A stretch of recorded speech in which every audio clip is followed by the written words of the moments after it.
You're sitting here and you're wondering the anxiety, the crippling anxiety about, will my wife leave me?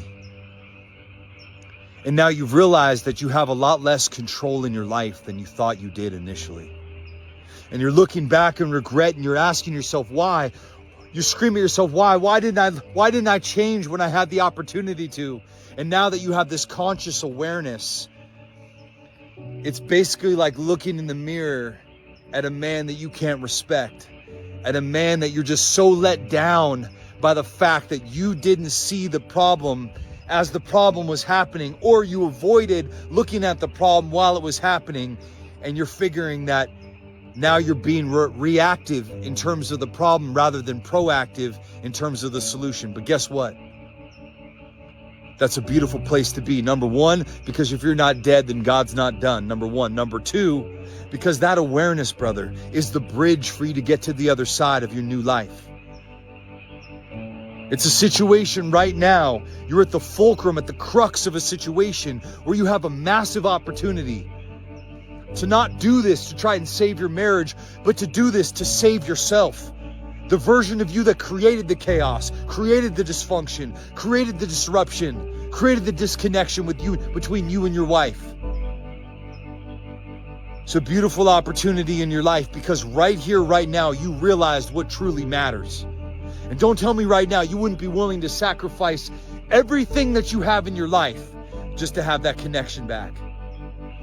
And see, sometimes in our life, we have to lose everything to realize how valuable it was when we had it. We have to lose everything, that adversity revealing to us the true nature of our character and our willingness to preserve that character. That adversity that you're going through right now, it's causing you to meet the real you.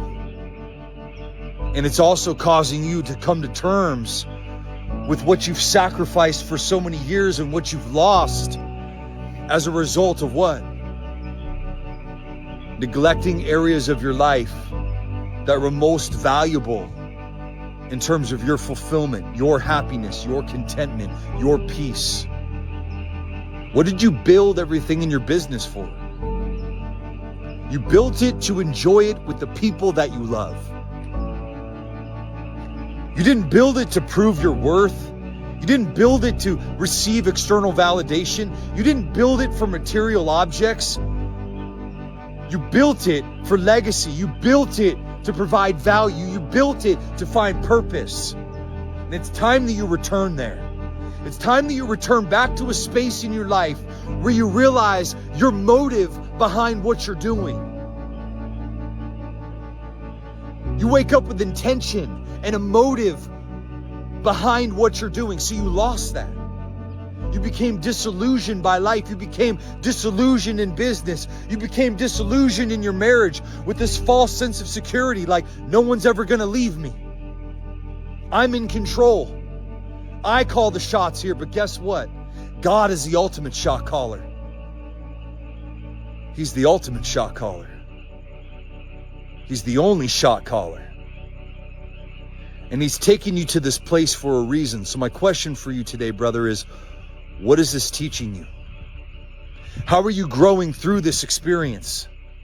Because once you ask yourself those questions, you can start to extract growth from this. And the growth that you extract from this took it from a tragedy to a triumphant moment in your life. Yeah, it looks bleak, it looks dark on the outside.